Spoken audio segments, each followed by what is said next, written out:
In studio today, we have Mr. Dany, a self-taught painter with 40 years of art experience. Welcome to our show, Mr. Dany. Thank you very much for inviting me for this. You're welcome. Now, could you share briefly about yourself, Mr. Dany, for our viewers and listeners? Oh yeah, I've been painting since age of 15, and this is my 48 years of painting. My mom is a painter. She got a magic hand. She will create a lot of artwork, sculpture, and all these things. At the time, I didn't knew that she's an artist. The later part, I used to follow her. So that's the thing that I believe that I inherited the gift from her. And my granddad is a musician, so I do painting and music as well. So when I do paintings, I combine both together with a proper understanding. Yeah, so that is quite an interesting journey. Could you share with us a little bit about your art style, which is beautiful? Yeah, my art style basically, I started with abstract, but later on when I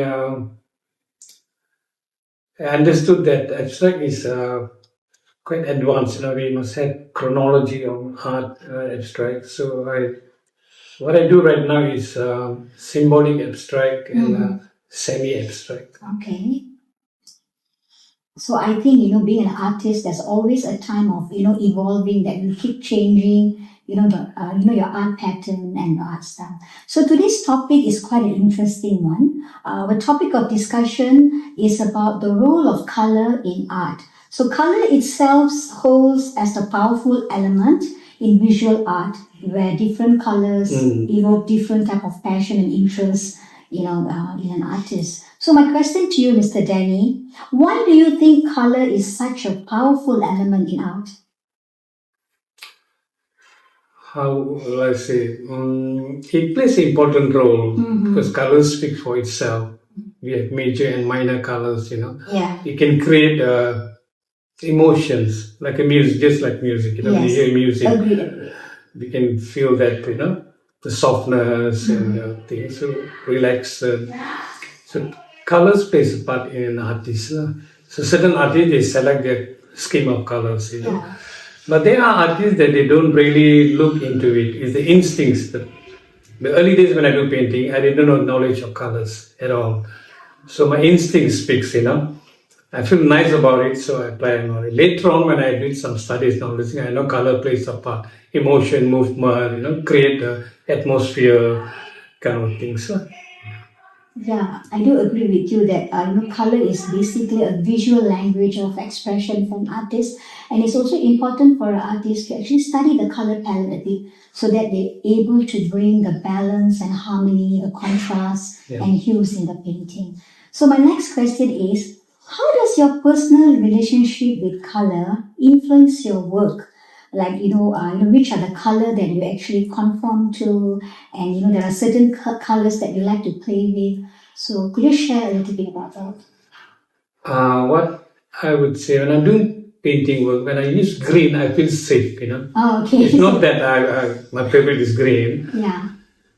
Maybe it's related because music and art speak the same thing. I took this thing at the same age, same language, same movement. So I like a soft jazz and bossa nova, all this. So when I see the cold side, I feel more relaxing on the green and blue. Green and blue. But in certain part, when the highlight, I just put some extra color like red, the emphasis on the painting. So red and yellow is more of attraction, to show the strength and. Yes. Okay. So my third question is, what is the most important concept from color theory that you think every artist should understand? Do you think it's important for every artist to understand about color theory? The basic of colors actually, blue, red and yellow. Yellow, yeah. They're primary. Then we mix them together, we'll get orange, purple and green. From that, you can pick it up to unlimited. Colors go unlimited. Just like music, 1, 3, 5 colors, so blue, red, yellow, 3. Yeah, 1, 3, 5 major chords. they come to 7, then after that they break into unlimited.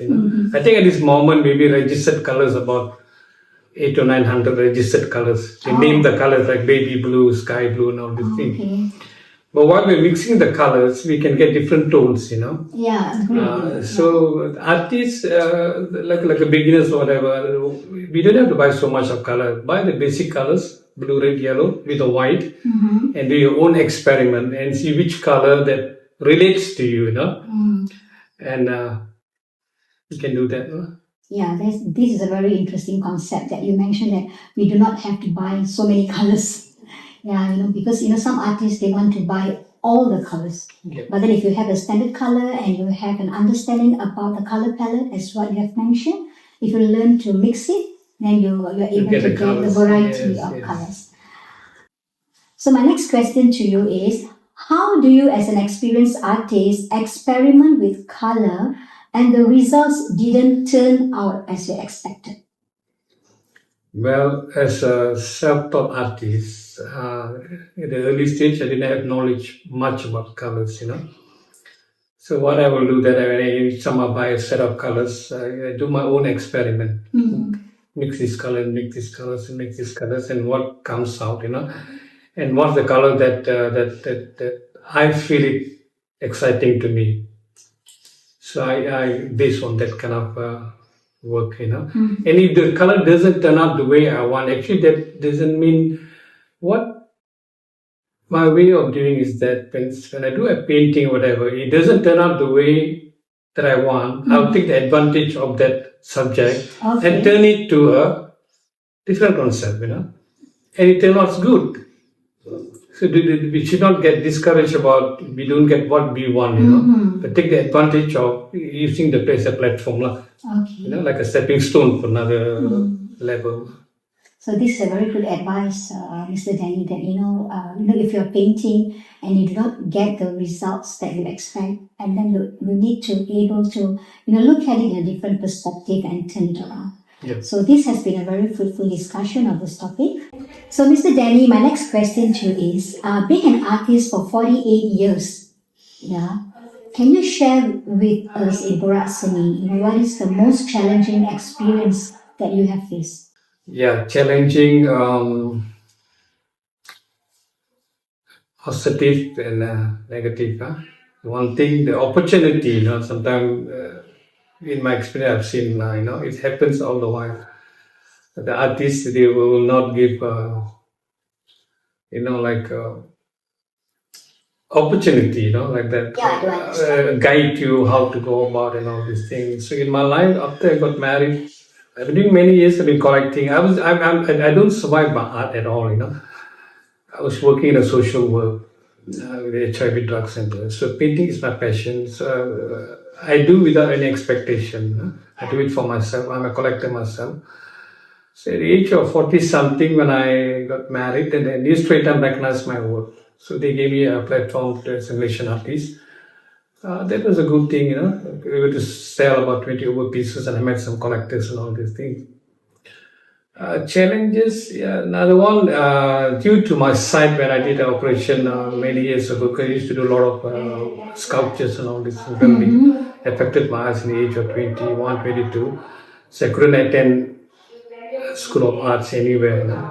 That's why I joined social work, but keep on painting. It's a little bit difficult. Sometimes I have to do big pieces like 5 by 5 and all these things, like using a magnifying glass. So it's quite difficult. I do understand. But I don't take it as a difficulty, because the heart that goes to the painting, So thank you for sharing that with us.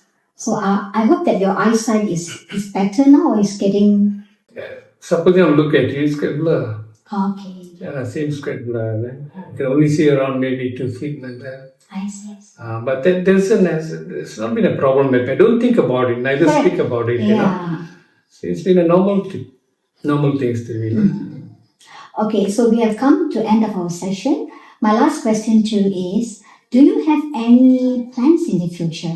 Be it your art project or your music project that you'd like to share with us? Yeah, I think December I got about December, January, I got about 3 exhibitions coming up. Next week, 26, another exhibition. My the most important thing right now, I have a lot of collections, hundreds of paintings. I'm I'm looking for people to. I've sold quite a lot in my artwork. Maybe not less than 500 pieces. Oh, The that's biggest amazing. collection was in Piana Garden Hotel, Kuantan. Oh, They okay. have about 250 paintings in their rooms, and some people have bought my painting. So what I want to do now, before going to a new series, the one which I used to do in the early days, I'm planning to go to that. So there's a lot of painting, and I want to sell it off. Doesn't matter any price or whatever. It's in my gallery studio in Kajang, home studio, and storage. That's my plan. If I could sell the thing as soon as possible or whatever, then I'll start with a new series. So mine will be much free. At this moment, I know a lot of things here. Yeah, because Bottle paintings, stone paintings, understand. antiques and whatever the collection. So it's time to let go. So it is good to have you with us in Borasani. So thank you for coming here and sharing your insightful information to our viewers and listeners. So we do appreciate you for being here. Thank you. Thank you so much for having me here and giving the opportunity. It You're was welcome. it's a wonderful thing to share, whatever that I have. Thank you.